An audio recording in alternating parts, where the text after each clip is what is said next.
back. For reasons I can't quite figure out, when I press P, the geometry doesn't seem to be displaying unless I have all layers activated.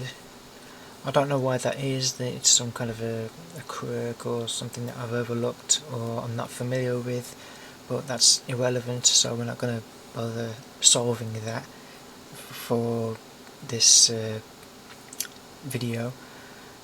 Basically, as long as I've selected all the layers, and now we can see what we can need. Ooh.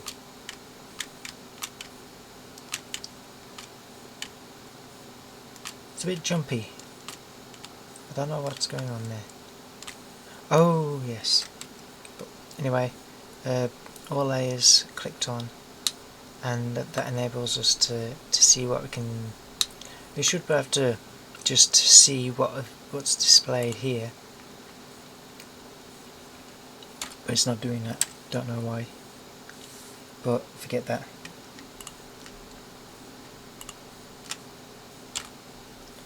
Yeah, still doing it. I'll figure that out later. Anyway. Oh yes, yeah. This is what's going on wrong here. You can see in the action clip, you have to specify how long the animation clip is. At the moment it's starting from frame 0 to 35, and that's why we've got the flickering, so we need to count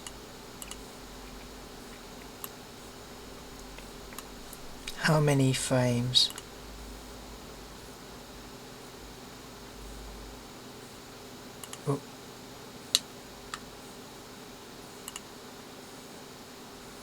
dope sheet. Hang on a minute. In order to actually count the frames, you actually have to see the keys on the bar. When you've created an action clip, all this kind of seems to disappear. So you have to access it in the dope sheet, I believe. Yep.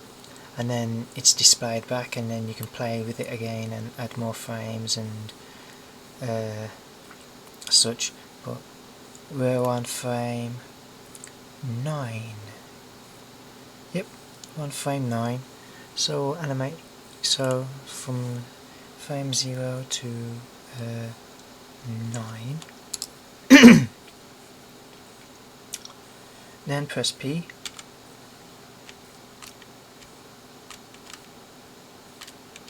It's still jumping around. I don't know why it's jumping around.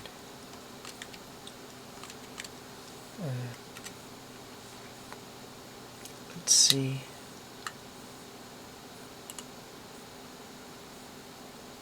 Gotta find out what is doing this. Like I said, tedious trial and error.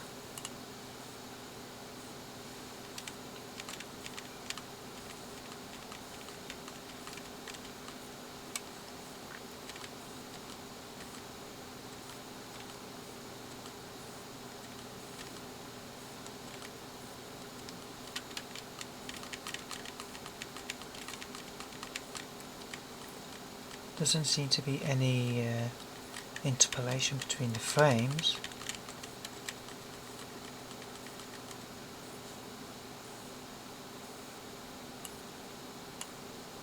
Continue. Action, play.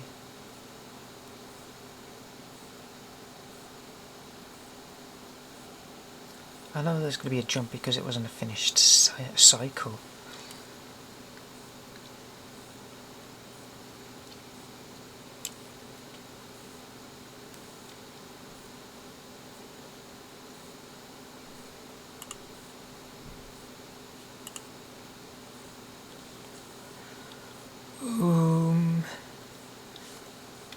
Let's just observe it a minute.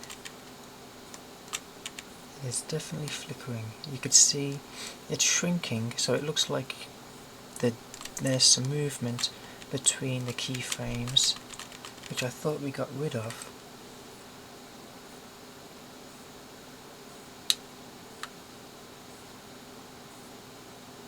going to solve this.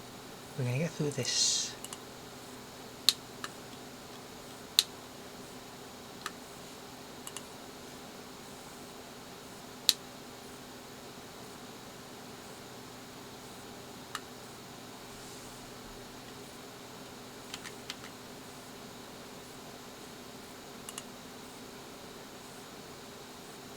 Linear. Do you think constant might be it?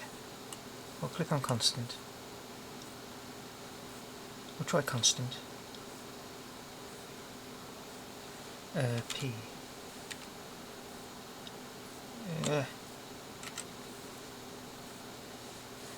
Select all.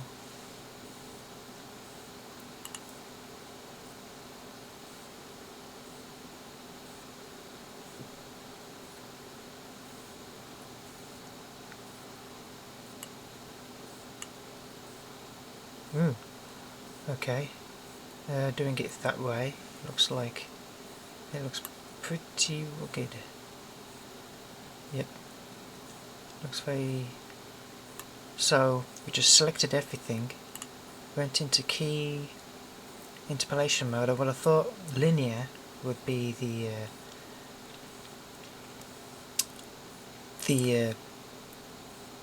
I mean you can actually see linear.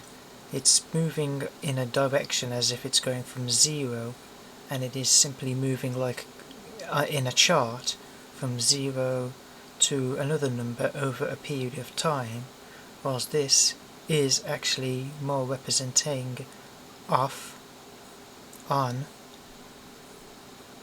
sort of like, you know, like in a sharper way. So I bet if we press P and then we do this, yep, that's fixed it. Phew, we fixed it. So, absolute on and on. I told you this thing can still find a way, even if you are keying every single frame at a time. So, we've got that.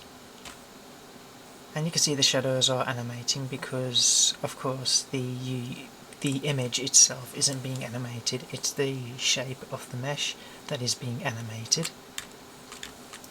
And just to... you could pretty much figure out the rest yourself further down the line, I think. But what I will show you is if we create another sensor, always, and add actuator, and we'll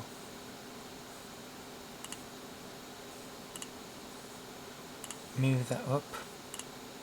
What if we could rename it? Always.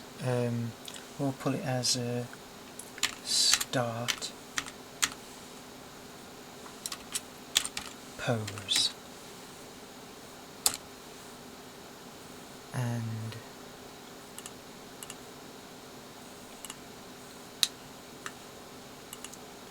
action. We'll just put all this stuff on at the top because we want it to be our start pose. So action clip, we'll use the same there, but 0 frame, and it'll end on the 0 frame.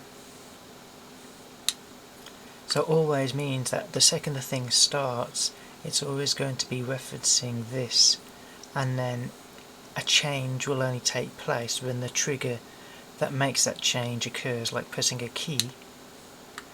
So hopefully when we start our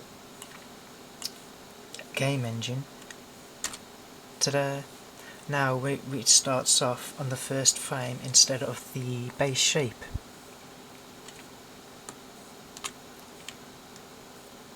And remains on the base shape. Of course, that's not to say that it has to start off on the first frame. What this could very well be is the idle animation, basically, if nothing's being pressed, instead of it just being on the first frame, 0, 0 of the first frame, you could actually put in an action clip of your idle animation in here. So it'll be just should be Yuri would just sort of like be standing, maybe rocking side to side or something. So everything else is just a matter of creating the triggers, press directional buttons, and then playing the action, and then in conjunction with that adding motion, where's motion? Motion, where were you? Motion. I don't know what these Y, X, here we go. And we'll just bring that up to the top. No, we'll leave that where it is.